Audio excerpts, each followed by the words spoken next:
जवानों आओ मैं तुम्हें एक अल्लाह की वलिया की कहानी ना सुनाऊं, एक नेक औरत का वाक़या ना सुनाऊं, एक नाबीना औरत की करामत ना सुनाऊं। हजरत अफीरा आबिदा ये नाबीना खातून है, साहिबे दिल और इबादत गुजार खातून है।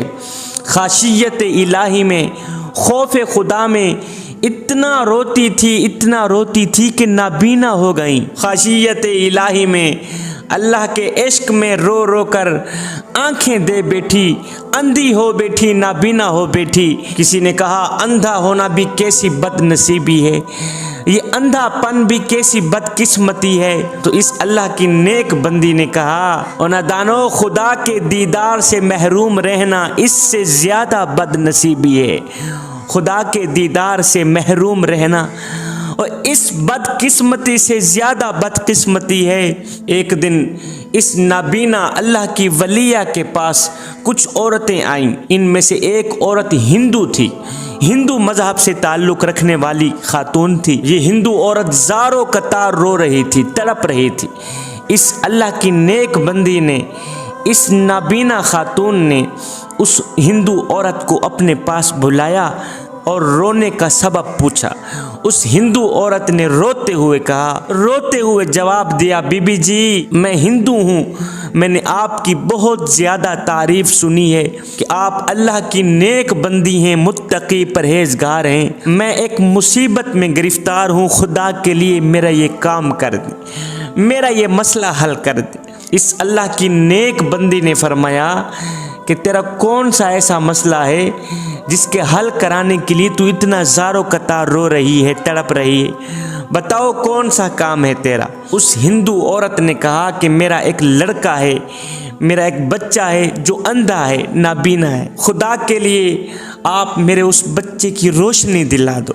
है नाबीना औरत के पास गई हुई है एक हिंदू औरत, वो भी अपने बच्चे की बिनाई लेने के लिए किसके पास गई हुई है? नाबीना औरत के पास। हिंदू औरत ने कहा, है अल्लाह की नेक बंदी, मेरा एक बच्चा है, अंधा है, नाबीना है, उसकी नज़रें चली गईं, नज़रें काम करना छोड़ गईं, खुदा के लिए आप अल्लाह से दुआ करें, उस बच्चे की रोशनी वापस दिला दो। ये सुनकर इस नेक खातून ने कहा, अल्लाह की वलिया नाबीना औरत ने कहा, माई अपने बच्चे को किसी अच्छे तबीब के पास ले जाओ, वहाँ से इलाज कराओ, मैं कोई तबीब तो नहीं हूँ, मैं कोई डॉक्टर तो नहीं हूँ। उस हिंदू औरत ने कहा कि मैं इतना इलाज कर चुकी हूँ, इतना इलाज कर चुकी हूँ कि अब तो इलाज से यकीन भी उठ गया है, एतमाद भी उठ गया है। ऐ अल्लाह की नेक बंदी, मैं तो आपसे दुआ लेने के लिए आई हूँ, बड़ी अकीदत के साथ आई हूँ। ठीक है मैं हिंदू हूँ, लेकिन मेरी अकीदत आपसे वाबस्ता है,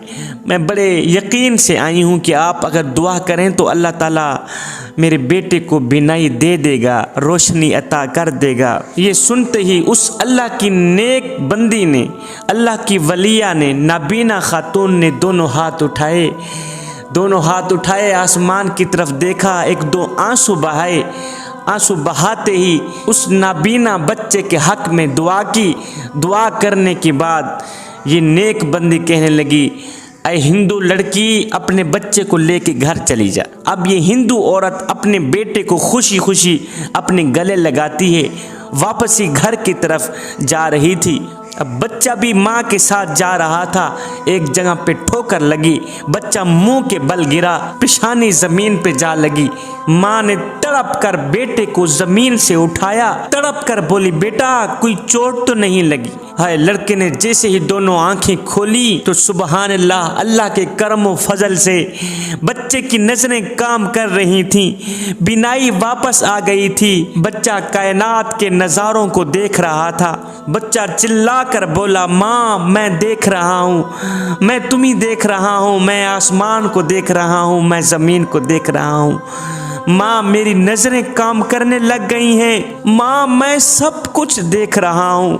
अब माँ खुशी से सरशार होकर दोबारा उस नाबीना अल्लाह की नेक बंदी के पास गई, हज़रत अफीरा आबिदा के पास गई। पूरा वाक़या सुनाकर कहा, माई मैं तो सोच भी नहीं सकती थी कि मेरे बेटे की बिनाई वापस आ जाएगी। मैं सोच भी नहीं सकती थी, गुमान भी नहीं कर सकती थी कि मेरे बेटे की रोशनी वापस आ जाएगी। इस पर हजरत आफीरा आबिदा ने जवाब दिया, माई, रोशनी तो मेरे अल्लाह ने अता की है, इसकी बिनाई तो मेरे अल्लाह ने अता की है, मैंने तो कुछ भी नहीं किया। ठोकर खाकर इसकी बिनाई गई थी, अब ठोकर खाकर इसकी बिनाई वापस आ गई है। तो वो थी इस्लाम की मुक़द्दस औरतें, वो थी इस्लाम की मुक़द्दस शहज़ादियाँ, जिन्होंने अपने सर को झुकाया है, करीम रब को पाया है। खशियत इलाही में इतना रोती थी, इतना रोती थी, इतना रोती थी कि नाबीना हो बैठी, आंखें चली गईं, नज़रें चली गईं, लेकिन फिर भी नाशुक्री कभी नहीं की, शुक्र का दामन कभी नहीं छोड़ा।